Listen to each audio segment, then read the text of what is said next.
very much, Tim. Thank you to the organizers and the program committee and the sponsors for the opportunity. I'm fortunate, I guess due to others' good planning, to be able to go after Bianca Dittrich and Christian Luthrich's talks yesterday, among others. So some of the ideas about Hamiltonian general relativity will be fresh in people's minds. My outline goes something like this. To some degree, the project involves actually recovering ideas which were clear in Anderson and Bergmann's work in the early 50s and to some degree disappeared and then have been gradually recovered in a reform process starting in the 80s, but still actually underway. And that is of interest philosophically because of issues like the problem of time and whether there's change, that sort of thing, observables, these sorts of issues, at least some of which can be very much clarified by making sure that the Hamiltonian formalism is equivalent to the Lagrangian formalism. And so I'll try to convince you of how that goes. So one of the issues has to do with what first-class constraints have to do with gauge transformations. Clearly they have something to do with them, but the issue is whether they do their work individually or as a team.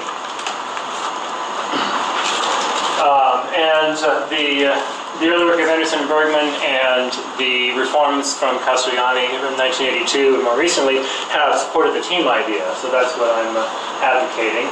So Salisbury, Pons, and Shepley have been quite active in the 90s and in the 2000s in this project, and their procedure involves calculating hard things, thinking four-dimensionally, and thinking about gauge transformations as generated by this gauge generator G, and simply making the Hamiltonian formalism equivalent to the Lagrangian. So one consequence that one can implement as a result is thinking about change in the same way you would in terms of differential geometry, namely the absence of a time-like Killing vector field. And I probably won't say much about observables unless I run fast, but there are consequences for what one should mean by observables too. In fact, well, Bergmann says so many things about observables that they don't really all fit together. So that's part of what I probably won't talk about in more detail, but I'll just say that. Okay, so starting with something familiar, gauge transformations in electromagnetism involve a change of our description that doesn't change the world, particularly if you're formulating things in terms of a vector potential for a vector potential, then you will be able to make these changes. So you change your four-vector potential by gradients, and that doesn't matter because what you really care about is f, and you take the curl of a gradient as 0. So that's familiar. Well, general relativity is kind of like that, except harder, of course. It has a local gauge symmetry as well, and that is passive coordinate transformations, and I do intend that with seriousness, and it does help to clarify things. The move to the Hamiltonian formalism, of course, involves trying to get rid of velocities and introducing instead momenta. Now, the point of constraint dynamics is you can't do that because the velocity dependence is not sufficiently strong in the Lagrangian density. So some of your momenta wind up being dependent on others or simply being 0 in my case. So you can't do the Legendre transformation. Some of your momenta, you can take you can take your primary constraints to be 0. That was realized in 1958 that we can take that nice simple form. You can even write general relativity that way. So some of these momenta are just going to be 0. And then you want that to stay true dynamically, to be consistent with the dynamics. So you get what are called secondary constraints. And those are a lot more interesting. They tend to look like Gauss's law or like the time-time and time-space components of Einstein's equations, things that are actually important for their own sake and not simply for a role in Hamiltonian formalism. And all the constraints we're dealing with are first class, meaning that they're Poisson brackets among themselves and with the Hamiltonian vanish. So we won't have to worry about the contrast class to first class constraints, so you can probably guess what it would be called. So in Maxwell's electromagnetism and general relativity, we have first-class primary constraints and we have first-class secondary constraints. If there are first-class constraints, there's gauge freedom. Again, the issue is exactly what does the gauge freedom have to do with first-class constraints? Is it a team effort or is it an individual effort? So there are two standard answers in the literature. They can't both be true. Fortunately, at least one of them is true. It would be a shame if they were both false. The one that I take to be correct is in Anderson and Bergmann early on. It's been recovered some in the last 30 years, which is the team idea. You have to have a specially tuned sum of first-class constraints to get gauge transformations. I think that idea is probably still less common than the alternative view that a first-class constraint does the job by itself. That frequently is presupposed. The team idea is you add them together with coefficients that are interrelated. Oh, there's a certain function of them. Yes. Sometimes I call it a tuned sum. It's not each one by itself, but what you add, you smear them with arbitrary functions, but the functions have to be related. Like this is the time derivative of that, or something along those lines. So that's the team idea. These explicit functional form will sometimes appear later. So, where does the idea that general relativity lacks change come from? Well, it comes from the fact that the Hamiltonian of general relativity is a sum of first-class constraints, and maybe a boundary term, not that that matters.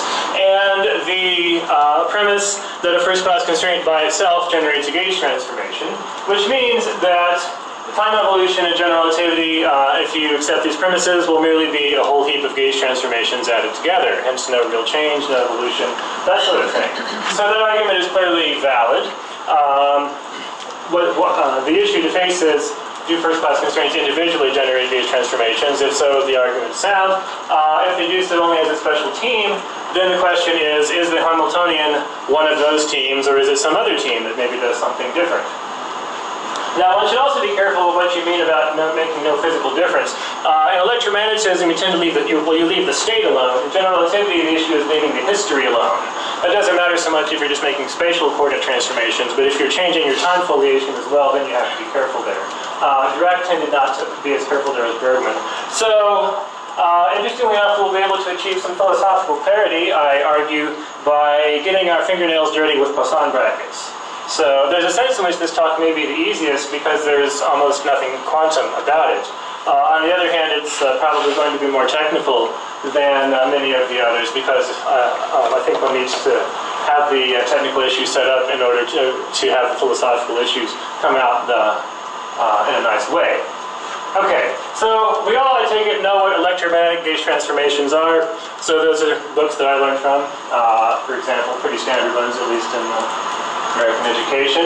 So what we can do, and this surprisingly seems to be approximately never done, but what we can do is simply test the claim that a first-class constraint generates a gauge transformation. Take a first-class constraint, let it act on your four-vector potential, Poisson bracket, and then see what the result is. Now, some people do that, but in the sense they don't run the test, because what I do is go a little bit further, and namely simply involves taking the curl. You can figure out what happens to the electromagnetic field from a first-class constraint acting on the four-vector potential. So this calculation is easy. The primary constraint, P0, simply changes the scalar potential. And it changes it in any old way because you can smear with any old function you like. So do the math, and here's what happens to your four-vector potential. Namely, you change your scalar potential any old way. Well, if you think of electrostatics, if you change the scalar potential any old way, then you're going to change the electric field by an arbitrary gradient. So here's what happens to the electromagnetic field. The magnetic field doesn't care, the electric field does. So a first-class constraint, one can show by direct calculation, does not generate a gauge transformation. So I'm a little puzzled why that hasn't been more often done, but there it is. Now, one tends not to notice, partly because you still have the constraint surface in phase space. The problem is your momenta no longer mean what you thought they did. And that's something to which Anderson and Bergmann were sensitive in 1951. The constraints in terms of Q and Q dot are much closer to reality than constraints in terms of the canonical momenta. Recall the canonical momenta in Hamiltonian formalism are independent of the variables that are closer to hand, maybe the coordinates, until you use the equations of motion. You know, P is independent of Q dot. So if you're talking about P, you're not talking about Q dot until you've introduced equations of motion. Well, that's relevant here. So what happens is you wind up spoiling the equivalence of the Hamiltonian constraint surface to the Lagrangian constraint surface that you thought you were on. So that's how it's possible to preserve one and mess up the other. So I take it spoiling Gauss's law in terms of E, that is in terms of the derivative of A, is a bad physical change. So as I mentioned, Anderson and Bergmann were kind of sympathetic, or excuse me, aware of this sort of concern in their 1951 paper. So here's a little picture I drew to try to illustrate that. This is a commutative diagram that failed. It wanted to be a commutative diagram, but it just couldn't pull it off because one made canonical transformations which did not respect the Lagrangian structure of the situation. So something else you can do with the first class constraint is generate a canonical transformation. You'll notice here, previously I was simply taking Poisson brackets by hand. Here's a constraint smeared, here's something else, take a Poisson bracket. Well, canonical transformations, of course, involve changing the action by a total derivative, and you have your little q's and big p's and that sort of thing. So here's a story with little q's and big p's, or maybe big q's. And what you wind up if you do that is you make a position-dependent field redefinition, which means that, as it happens, the electric field is no longer given by a function of the derivatives of A. It actually depends on your arbitrary smearing function, which is merely an opportunity to be confused, it seems to me. It involves something you would never want to do. So that's not very helpful. Okay, so as I mentioned, in trying to show that it's compulsory to have the Lagrangian equivalent form of gauge transformations, one of the things I did was just take the curl a little bit earlier than people otherwise do. So people like Anderson-Bergmann or Castellani or Pons, Salisbury, and Shepley would say, let's be Lagrangian equivalent in what we do to A. And so here's our gauge generator. Here's the primary constraint P0. Here's the secondary constraint, the sort of momentum Gauss's law. Here, you'll notice that these two functions, epsilon and minus epsilon dot, are related to each other. One's minus the time derivative of the other. Well, that's what you need if you want to change A by an arbitrary four-dimensional gradient. Well, what if you aren't really sure what the connection should be? So here I've got arbitrary function C and epsilon. This is what you will think if you believe that a first-class constraint generates a gauge transformation, and correspondingly if you believe in Dirac's extended Hamiltonian. So you can turn the handle, see what happens to A, and then you can take the curl, see what happens to F. And you'll notice that this isn't 0. So you might say, whoa, I don't like that. I think I will require these hitherto independent functions to be interrelated. And so then you say C is minus epsilon dot. And then you can recover that the electromagnetic field is invariant. So the first idea you might think merely makes Lagrangian equivalence a good idea. I take it the bottom side of the diagram intends to show that it's not merely a good idea, it's something that you really need. Okay, so what went wrong? Well, I think you can find, one presentation of what went wrong can be found in Dirac's little book on page 21, which will be on the next slide. So Dirac saw the arbitrary velocities which multiply the primary constraint outside his core Hamiltonian H prime, but he forgot what was inside H prime. What's inside H prime for electromagnetism is the secondary constraint multiplied by a gauge-dependent coefficient, namely the scalar potential. Which means if you run two evolutions starting from the same initial data, their difference is not going to cancel out because you'll have different scalar potentials, and hence you'll have a non-zero effect from your secondary constraint. So Dirac wrongly canceled out the H prime term between equations 1.37 and 1.38. So here's your secondary constraint, here's its gauge-dependent coefficient. So subtract those on different evolutions, the answer is not 0. So this provides the erroneous basis for his claim that a primary first-class constraint generates a gauge transformation, which in turn underlies the supposed need for the extended Hamiltonian and is a presupposition for the Dirac conjecture.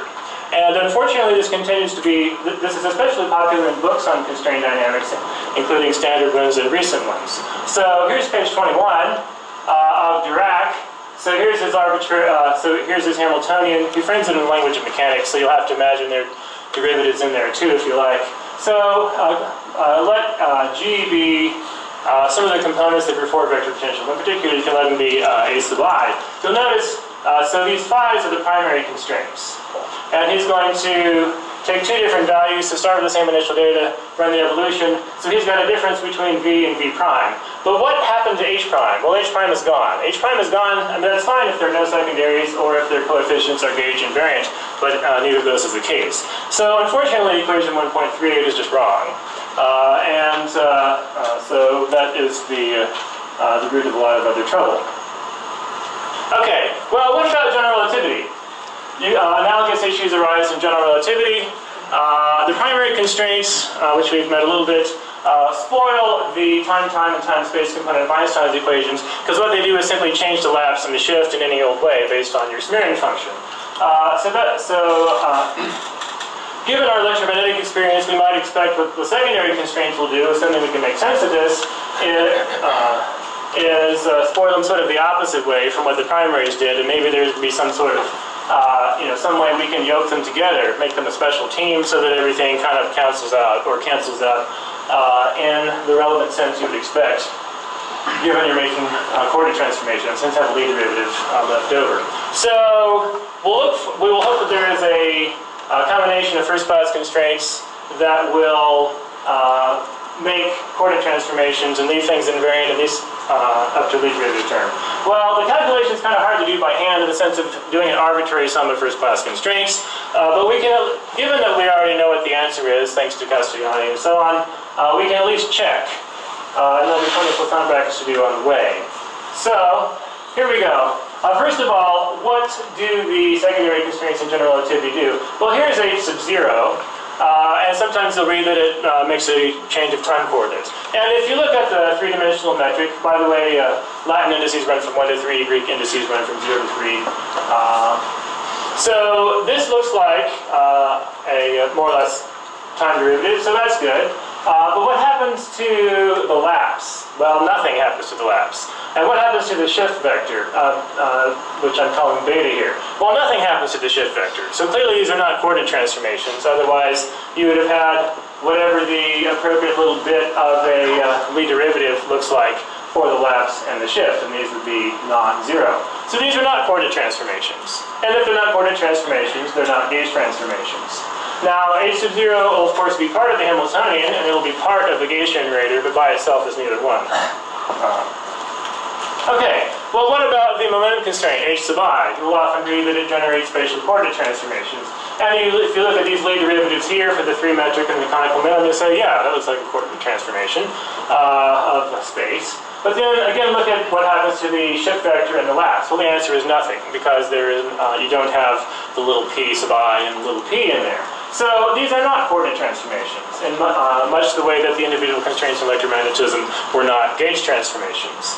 What we should hope is that there's some sort of special teaming arrangement in order to make the changes for the lapse and shift vector that we don't get right here. You know, the sort of the missing pieces here are what we would expect to get from the primary constraints.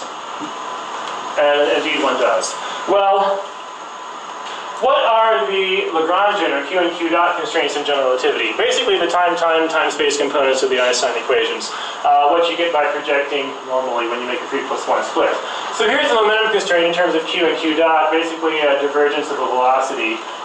This K here is kind of a velocity for the 3-metric. It's the extrinsic curvature tensor. It depends on the lapse and shift as well. So the lapse, basically, well, roughly the time part of the metric, tells you how to relate coordinate time to physical time. The shift vector tells you how your coordinates slosh around from one moment to the next. So here we've got part of Einstein's equations. Here we've got more of Einstein's equations, but roughly the time part. And I'll remind you of the primary constraints. Here they are. I guess sometimes I have a 0, sometimes I don't. I hope that's not confusing. Okay, so everything's first class, and we can figure out what they do. P simply changes n, because that's its canonically conjugate coordinate. P sub I changes the shift, its canonical conjugate.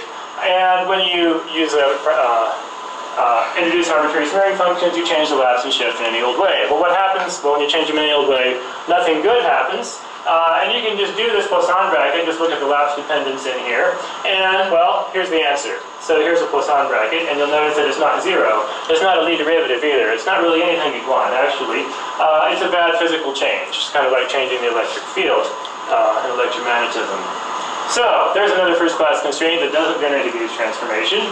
I've got plenty more, so let's change the lapse in the time part of Einstein's equations. We notice that this is not 0 either, because here's another bad change. So the momentum conjugate to the lapse has managed to mess up all 4 of the Q and Q dot Einstein constraint equations. So that's bad. What happens if we change the shift by using its conjugate? That's the primary first-class constraint. Well, here's what you get. This looks kind of like electromagnetism, and you get some second derivatives in there. Well, this is bad too. It's not 0, it's not even a Lie derivative. And then we can turn the handle again with the Q and Q dot Hamiltonian constraint. Well, this is not zero either. So far, our primary constraints spoil the constraints in Einstein's equations in terms of Q and Q dot, which is they spoil Gauss's law. Okay, well that was straightforward in that the Poisson brackets did everything we needed because there was only algebraic or spatial differential dependence on the quantities we're taking Poisson brackets with. Now we have to think a little harder, and that is, what did we do with the time derivative of the 3 metric? Well, to play it safe, I did not take any Poisson brackets with the velocity. Instead, I took a Poisson bracket with the 3 metric and then said, well, what I really mean by a change in the velocity is whatever is induced by the change in the 3 metric by the Poisson bracket. So take the Poisson bracket of Q with P and then take the time derivative. So here you go, and here's what happens to the extrinsic curvature tensor. Have a good time with Lie derivatives, maybe Lie derivative connection, covariant derivatives, these sorts of things. So this is kind of a mess, which is sort of the point. It's a bad physical change. It's not something that's independently nice and interpretable. What happens to the extrinsic curvature tensor looks partly like a coordinate transformation, because what you do to the 3 metric is nice, but what you do to lapse and shift is what's not so nice. And then there's this other junk, so I call that delta with a slash through it. I call that sort of the reduced change. It's the stuff you don't want. Whereas this Lie derivative term, well, that's fine. You might use that for the coordinate transformation. So what happens to the momentum constraint in terms of Q and Q dot from these first-class constraints? Well, we get something which is non-zero again. Here I've gone to 0th order, so to speak, because it's kind of a mess, but this looks kind of like electromagnetism again. So the theme is you can turn the handle with Poisson brackets and simply check, does a first-class constraint generate a gauge transformation? And the answer is always no. It doesn't.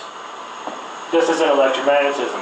Well, if you want to be a little more clever, like Anderson and Bergmann, you can do something a little different, and that is have Poisson brackets act on velocities. Now, you'll sometimes find people talking about Poisson brackets and velocities. They'll usually say that either they're undefined or it doesn't matter because you only need them on the primary constraint surface. Well, Anderson in 1951 calculated things that other people don't calculate, and he said you usually don't need them, but sometimes you do to evaluate certain commutators.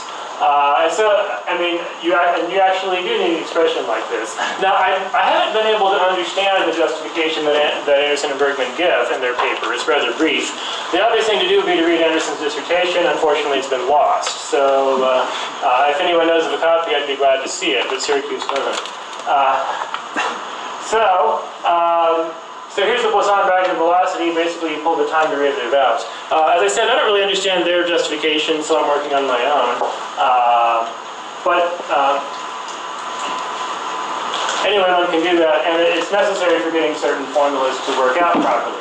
Okay, so now we know what we're talking about in saying what the Poisson bracket of h sub I is with this quantity in here. This has a velocity in it.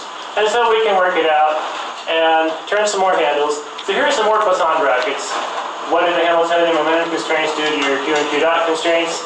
Well, I've done them. I haven't necessarily rooted out every possible sign error and cross-checked everything. I have, however, done that in one case. Namely, what does the momentum constraint do to the time-time part of Einstein's equations? And that does indeed work out in the way that I would want. So here's a Poisson bracket you need to calculate. It's kind of fun, if you like this sort of thing, I guess. It's kind of long. And finally, here is the gauge generator. This is the quantity that, acting with the Poisson brackets, will make spatial coordinate transformations. I've dropped a divergence compared to Castellani's form. This will occur to me. So here is what you might have thought would generate coordinate transformations. It does it on space. And then here's what changes the shift, and here's what changes the lapse. So to do this calculation, you get to use pretty much everything you can think of. Poisson bracket velocity, Lie derivative connection, cancel terms from different constraints, cancel all the first derivatives, cancel everything but the antisymmetric parts here, get some spatial Ricci tensors and find that those cancel, and then there's a happy ending. So you do in fact get a Lie derivative term here. I mean, this is obviously a tensor, so you would want to get a Lie derivative term for a coordinate transformation. Well, the Hamiltonian method, you can take things that are easy and then achieve them with great difficulty, and that is in fact what happens. So the gauge generator really does do what it's supposed to do. Okay, so if if a first-class constraint doesn't generate a Gauss transformation, then it's easy enough to think that maybe there is in fact real-time evolution in general relativity. At least it opens the door, because that quick argument that all you have is a heap of Gauss transformations from your Hamiltonian no longer goes through. Now that still leaves open the question of what you do get from the Hamiltonian, but that sort of, one elephant in your path has been removed, and there's a possibility to put other stories in instead. So, in doing these calculations, I'm following Pond, Salisbury, Shepley, and so on, using the Gauss generator. However, I made my life easy by throwing away space. If you want to figure out what happens to change, you really want to worry about time dependence, and general relativity is, well, the calculations are often non-trivial. So, if you throw away space, basically you introduce, if you like, 3 commuting killing vector fields, and then say, well, I'm going to adapt my coordinates to them so nothing depends on x1, x2, or x3, then you've just got a funny mechanical system, which is reparameterization invariant. Simultaneity is absolute, but you can relabel the slices however you like. So it's basically the Anki-1 cosmological models, if you like. So here is the Gauss generator. This is the quantity that will change the time coordinate for solutions. Now, it doesn't change the time coordinate for non-solutions, which is a little weird, but it does change the time coordinate for solutions. That's just how it is when your constraints are quadratic in momentum. There are theories about that. So, what happens, what does this Gauss generator do? Well, it gives you some stuff which looks like the vector field that generates, or that describes your infinitesimal coordinate transformation, times a bunch of stuff that looks like Hamilton's equations. These are a lot of terms which might distract you, but they become 0 when it really matters. And then there are some little terms that you might kind of ignore, but they're the ones that really matter, namely ones that give you little bits of a Lie derivative. So now we can take a look at the constraints. Fortunately, there are only 2, not 8 times infinity cubed, but 2, and all of the Poisson brackets with each other is 0. So what is change? Well, change is depending on time coordinates in a way that is not an artifact of a funny choice. In general relativity, we of course have the risk of introducing fake change. Like if you speed up and slow down your slice labeling, you might take something that doesn't have change and create fake, a fake change, the appearance of change.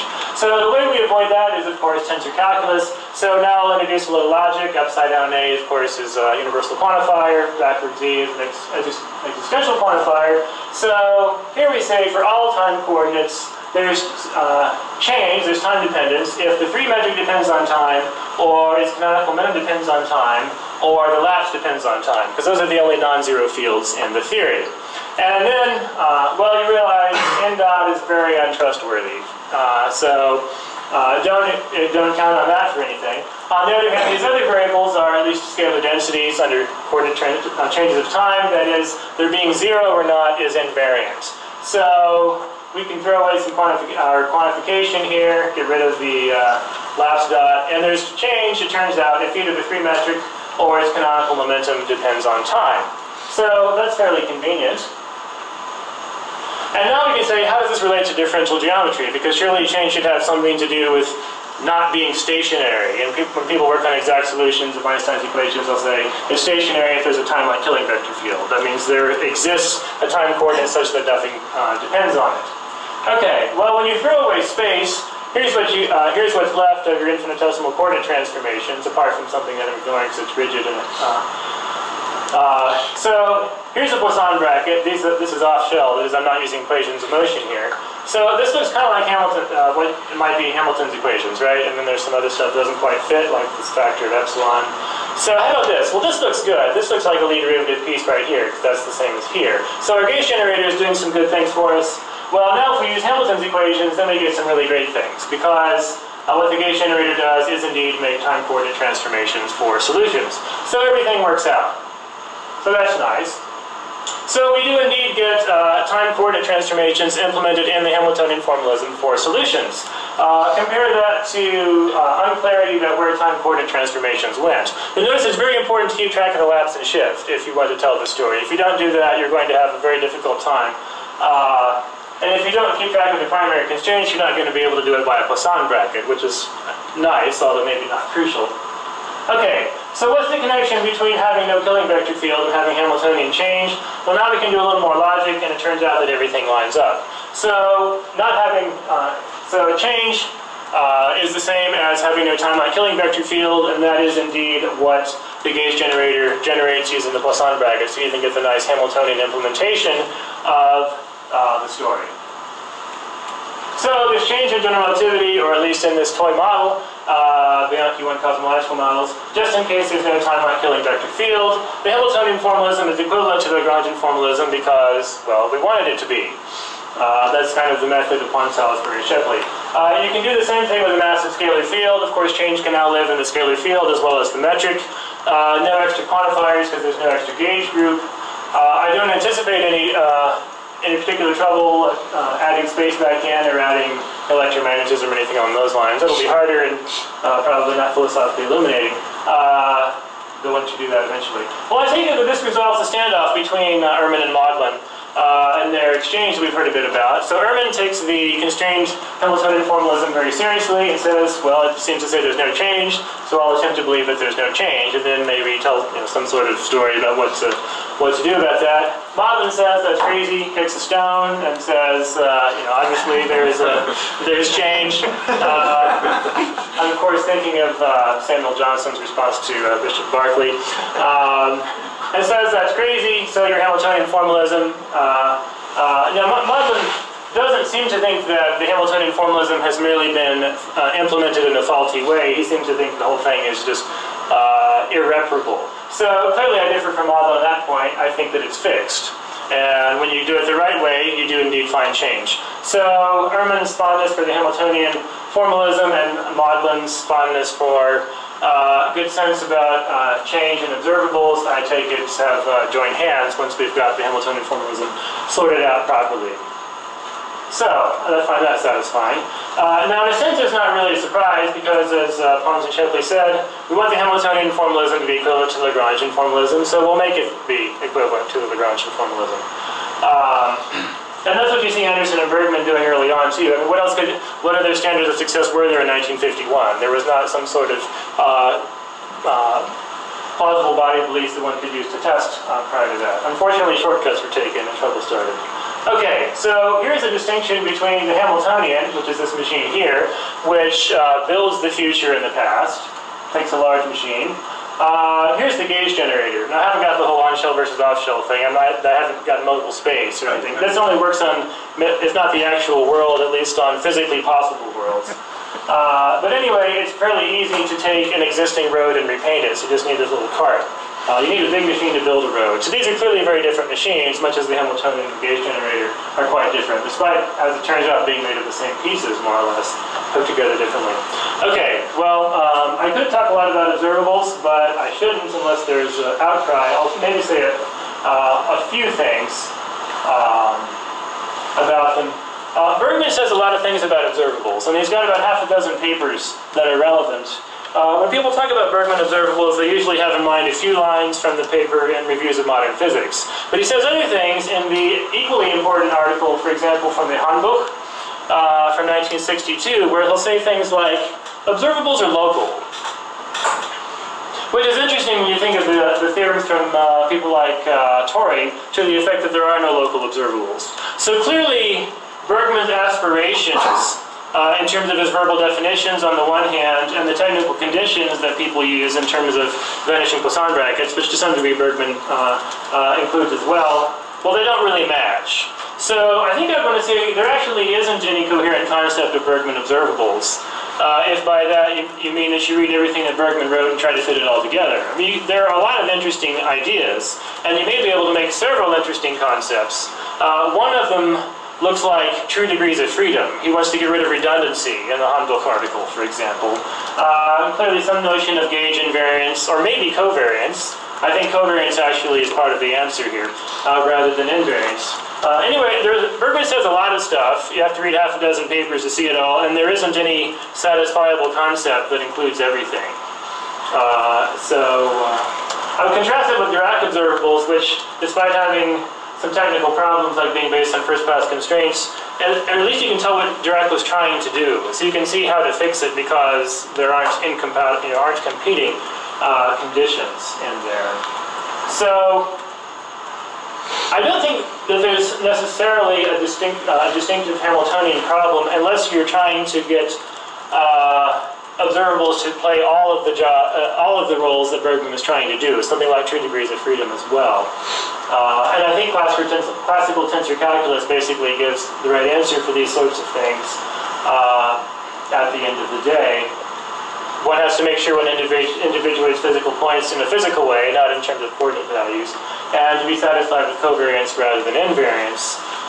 Then you don't require vanishing Poisson brackets with anything, not even the gauge generator.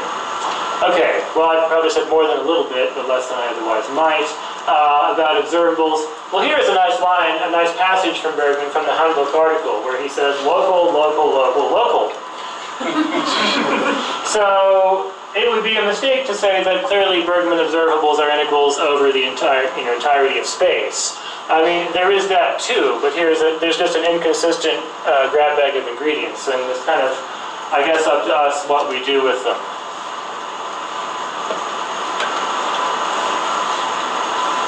Okay, so to conclude, the gauge generator is what generates gauge transformations, which in the case of general relativity are passive coordinate transformations. First class constraints allow you to generate error or confusion as opposed to gauge transformations. Not, of course, in quite the same sense of generating. It's not by a Poisson bracket in all cases.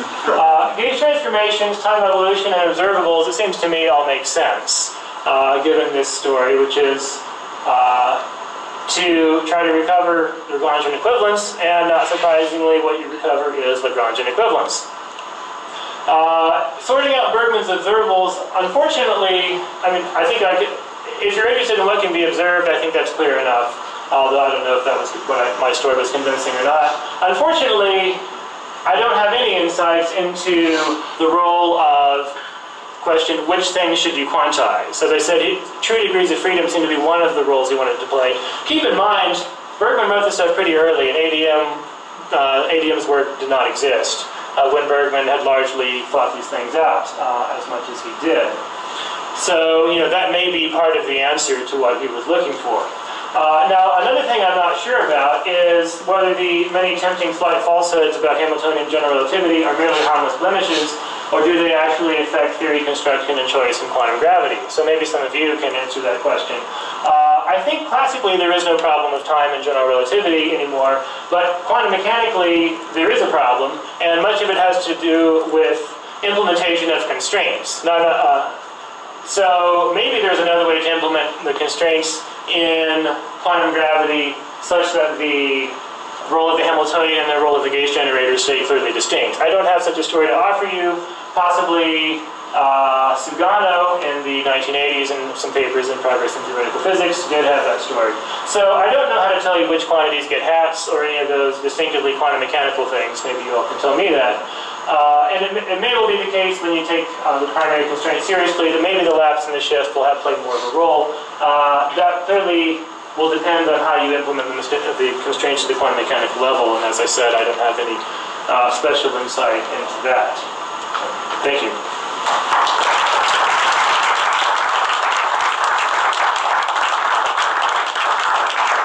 So again, we've got about 8 minutes or so for questions.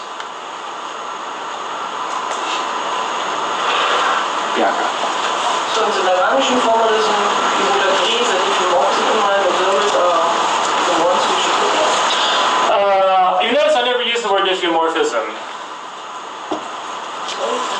You'll notice I never used the word diffeomorphism, and that was advised. I would say that the things that you can observe are well captured by... I mean, you started this equivalence between Lagrangian and Hamiltonian formalism, and you wanted to have the same gauge symmetries in the Lagrangian and Hamiltonian formalism. On shell at least, yes. So what are your gauge symmetries in the Lagrangian formalism? Coordinate transformations. Okay, so fine. So let's take observers which are environmental coordinate transformations. No, I actually reject it. I reject the word invariance in favor of covariance.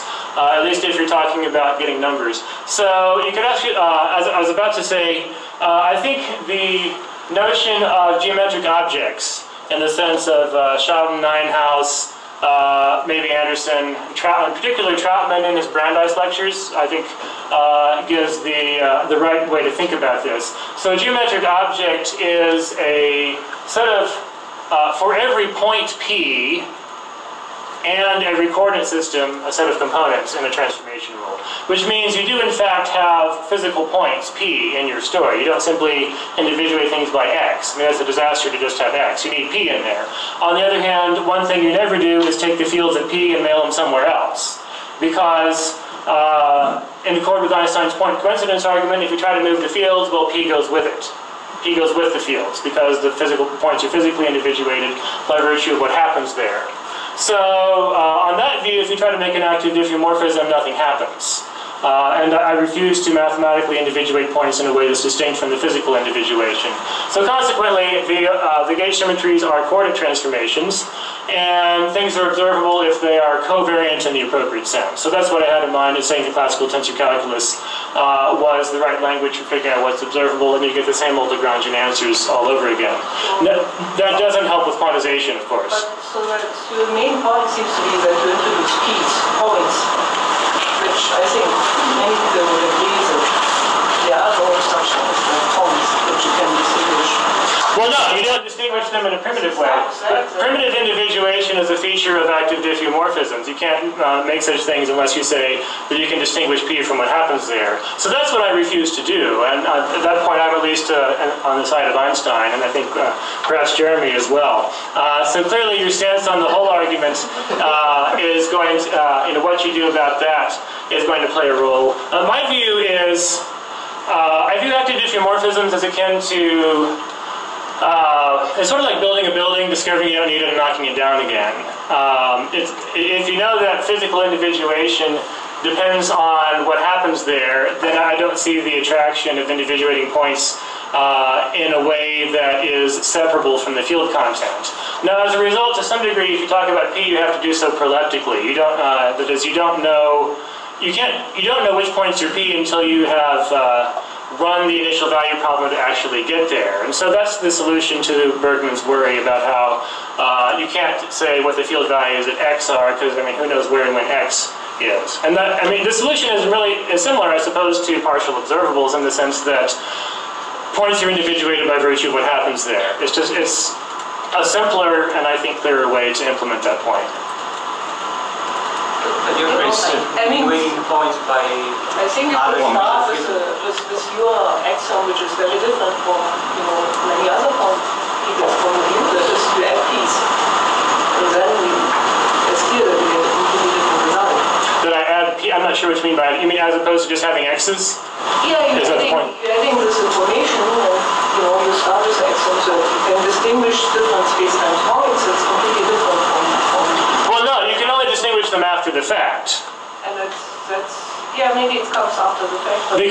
The coordinates are implicitly defined by the metric, on my view. You know what the coordinates mean by virtue of the metric, and until you have the metric, you don't know which points are which. So, I mean... Physically, I mean, if I have two manifolds, you say, okay, I can distinguish the points as manifolds. And this is a completely different concept of, I think, manifolds. Why would you have two manifolds? I mean, that's what you're saying. No, I'm not saying that. Or you're saying you have one manifold. You have one manifold. So let's say you have one manifold. I mean, then, so most people agree that if you have a diffeomorphism acting on this manifold, and you can transform two matrices into one other, and even moving points around or not, that you have at least give you equivalent information. Well, yeah. So I don't see the point of the difference in the first place. You consider a completely different system. This is the way everybody thought for decades when there was no confusion about the whole arguments. That confusion arose again in the 1980s. Physics evolves. Well, but not always. It's not always better. I mean, all the generality approaches do not say that something like a point exists. Well, I mean, I'm not sure what you mean by saying something like a point exists. I mean, everyone agrees that physical points exist in general relativity. Now, what what the modern style is to individuate points in a primitive way mathematically and then say, oops, didn't really mean that. These distinct manifolds are actually talking about the same physical reality. But if you simply refuse to individuate things in a primitive way in the first place, then you never have that problem. Instead, the problem is that you don't really know which point is which until you've got the metric, because that's what I meant in saying that it's proleptic. That you don't really know until after the fact which point is P. Instead, you just run your partial differential equations in terms of X, and then after that you can figure out, using the implicit definition of the metric, which point you can count as P. So I don't think there's a substantive disagreement. I think that there's simply a simpler formulation in terms of the classical methods. Jeremy, and then I think we're going to have to take our break. Well, sorry, this is a finger on this, in the sense that having heard Brian's views, as I had the good fortune to hear them before, I don't want to put Bianca or Daniele or other GR experts too much on the spot against their will, but I wouldn't want the discussion to focus on these philosophy issues of individuation entirely. I wonder what the GR aficionados here think of the general idea that you don't get a gauge transformation from an arbitrary first-class constraint, but from the delicately constructed big G that needs to be theory-dependently defined. That's the more central point, I think. Yeah. Although it's not, in a sense, my so, I don't want to take up time or put Bianca on the spot, but I think that's what I want to apply to the time.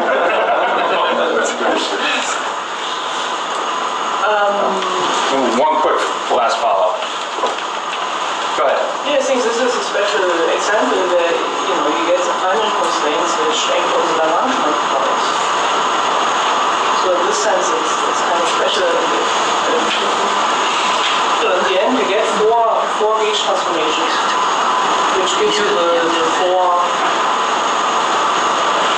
generators for the different modes.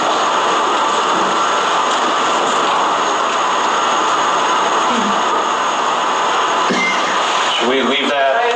You can derive these things in two different ways. In one way, you kind of take it a shortcut by just saying the ends, the lefts and shifts are Lagrangian multipliers, and you don't include them in case space.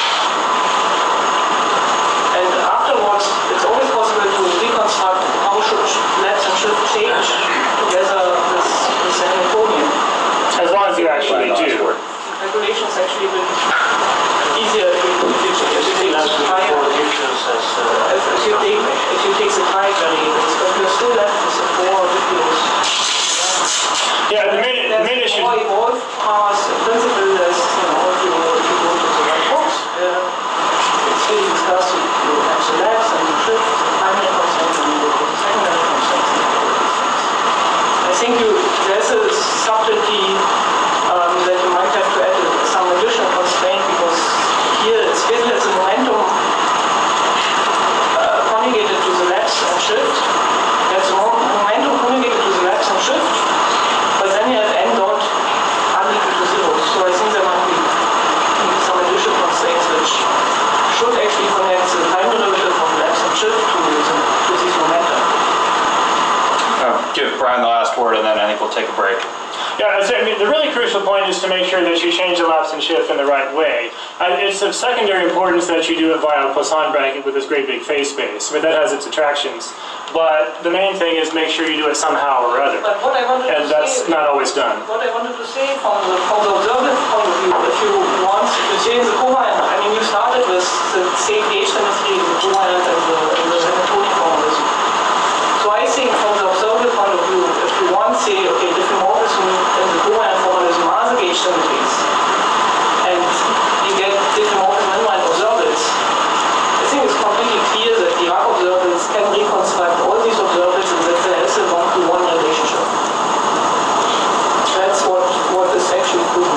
Well, not in the strict sense of Dirac observables, because those involve first-class constraints. If you use the gauge generator instead, then that'll be in the neighborhood. No, I mean, I have actually proven that you can get all diffeomorphism inline variables as Dirac observables. I don't see how that can be right.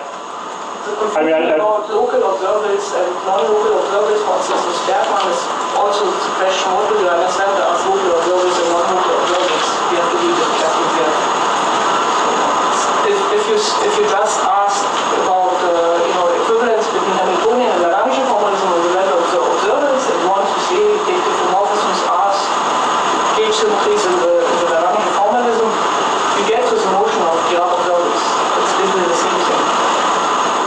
Well, Dirac doesn't transform all the fields at the same time, so you've got to do this. I mean, Dirac observables, if you have the space without lapse and shift, you don't need to worry about lapse and transforming lapse and shift. Well, no, you do, because they're part of the form metric. You can set them to 1 and 0 if you like, and then you don't have to worry. The point is that once you have phase space, the phase space point uniquely specifies through a form manifold a solution. Now, this is the point about phase space. Phase space is just another representation on the space of the space of solution. So you don't need lapse and shift in the phase space. I'd have to see that worked out, I guess. That doesn't seem... This is a standard thing, This is ADM. You don't need lapse and shift in your phase space. You have just... Not in the phase space, but you need them somehow or other. People use gauge conditions to evolve them. No. Yeah, but the point is the phase space is a space of solution. So you specify, so specifying some phase space function there, this gives you this kind of gives you an observer in the sense that you can extend it over all of your trajectories in a sense.